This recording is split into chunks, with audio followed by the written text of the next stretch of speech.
You ever meet someone who thinks the world is theirs to police? Yeah, I'm talking about the type who struts around like their HOA badge gives them superpowers, a clipboard crusader in a purple tracksuit who sees every nice thing you've worked for and figures, that must be a problem. That was my Saturday, one of those rare, blue sky mornings where the world feels just right. The grass is freshly cut, and the only thing on my mind was pampering my pride and joy, a guard's red Porsche 911 GT3 RS. Not just a car, but my personal monument to every night I'd spent building my software company, line by line, year by year. This wasn't a status symbol, it was a hard-earned trophy. So, there I was, standing in my driveway, cloth in hand, sun hitting the curves of that car. Just right, feeling as far from stress as I've ever been. I ducked inside for a bottle of water, 90 seconds, tops. But when I walked back out, the world flipped upside down. There she was, a face I'd only seen behind curtains and over fences, standing next to my car, pouring White House paint all over the hood in the slowest, most deliberate way you can imagine. It was like something out of a fever dream, the paint sliding over the red, pooling around the crest, dripping off the vents. For a split second, I honestly thought my brain had glitched. The rage, disbelief. Even this weird, cold calm just tangled up inside me. I managed something like, "What are you doing?" And she didn't even flinch. She set down her bucket with this satisfied little thud and looked right at me with a smirk and said, "I'm improving it. A drug dealer's car like this doesn't belong in a decent neighborhood. You should thank me."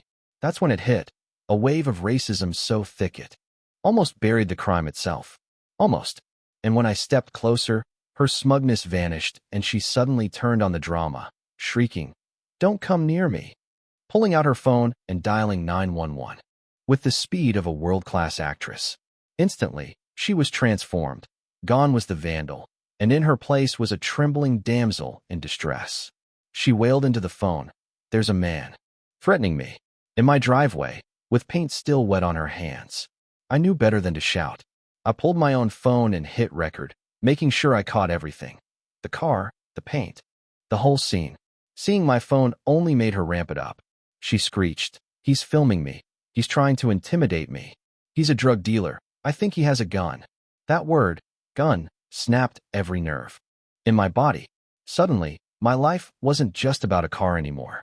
I calmly narrated for the camera, "Ma'am, you're lying. You poured paint on my car. I have you on my security cameras." But she doubled down. "He's threatening me. He's yelling. Please, you have to hurry. He's going to hurt me." It was pure theater, and the audience she wanted was on the way, sirens echoing down the street. You ever feel the whole system shift against you in real time? Two cruisers pulled up, lights flashing, officers treating me like I was armed and dangerous. Hands on holsters, barking. Orders, boxing me in like a cornered animal. I raised my hands, did everything by the book, and still felt that old pit in my stomach. Logic doesn't stand a chance against bias and fear.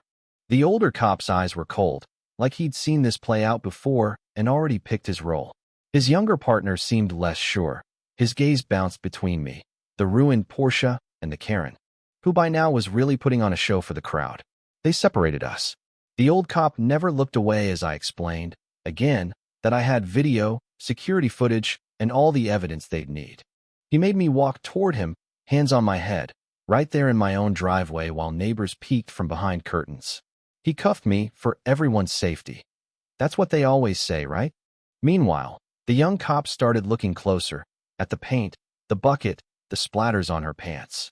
He was putting two and two together, and I could see it all over his face. Finally, they watched my video. The audio caught everything. Her racist dig, her 911 call, my calm response. The younger officer's whole demeanor changed. He marched over to the Karen and told her, "We've seen a video of the incident. It directly contradicts your story. You're under arrest for felony vandalism and filing a false police report." The color drained from her face. She shrieked, protested, called everyone in sight a thug. But the cuffs went on her wrists instead of mine, and for a second, I thought justice had actually won. But you know how these things go. The next day, her lawyer called, slick, cold, and way too confident. He threatened lawsuits, accused me of harassing an old woman, painted a story where I was the villain. He offered hush money to make it all disappear. I told him to shove it. That's when I realized this fight was bigger than me or my car. It was about power, reputation, who could twist the narrative. So, I hired a lawyer, a real shark. Someone who hated bullies. She was relentless. We countersued. We prepared for war. And then, suddenly, nothing happened. No court date, no movement. My lawyer dug deeper and found the DA had quietly dropped all charges against the Karen, citing insufficient evidence and her mental health. Turns out, her brother-in-law was the president of the city's police union. He'd called in a favor. The old cop's reluctance to arrest her now made perfect sense. They thought they could sweep this all under the rug. So we changed tactics. We went public. We gave the whole story, my video, security footage, the timeline, to a national reporter. The story exploded. The video went viral, the world saw the truth, and the DA's office, caught in the glare of public rage, announced they'd reopen the case. The Karen side fought back with everything: media spin, harassment, traffic stops, bogus citations. I got pulled over so often, I could recognize half the force by their shoes. It was classic intimidation, trying to make me look like the real problem. But what they didn't count on was the younger officer, the good cop who'd done the right thing. He risked everything to come forward, blowing the whistle on the cover-up, the pressure from the union boss, the orders to falsify his report. We got it all on record. When it all broke, when our lawyer handed the mountain of evidence to the feds and the media, the whole rotten structure came tumbling down. The police union president was exposed, suspended, and under federal investigation. The Karen was ruined. Her reputation shattered. The city had to settle. We didn't just get money for repairs. We forced real change, a federal consent decree, a new oversight board, mandatory bias training. The Karen had to print a full-page apology, written by us, in the city's biggest newspaper. The union president was barred from law enforcement forever. The good cop got his job back, promoted and protected. Eventually, the criminal case against the Karen was reopened. This time, there was no one left to save her. She pleaded guilty, and the judge, who'd heard all the lies and seen all the damage, sentenced her to jail time, probation, and community service. Watching her led away in cuffs, head down, was the most cinematic moment of all, an ending you don't often get in the real world. It's been over a year now. The scars are still there, on my car, on my sense of trust, but so is the victory. We started a foundation with the settlement money to help others facing hate, crimes, and police corruption. The Porsche shines again, guards red and proud.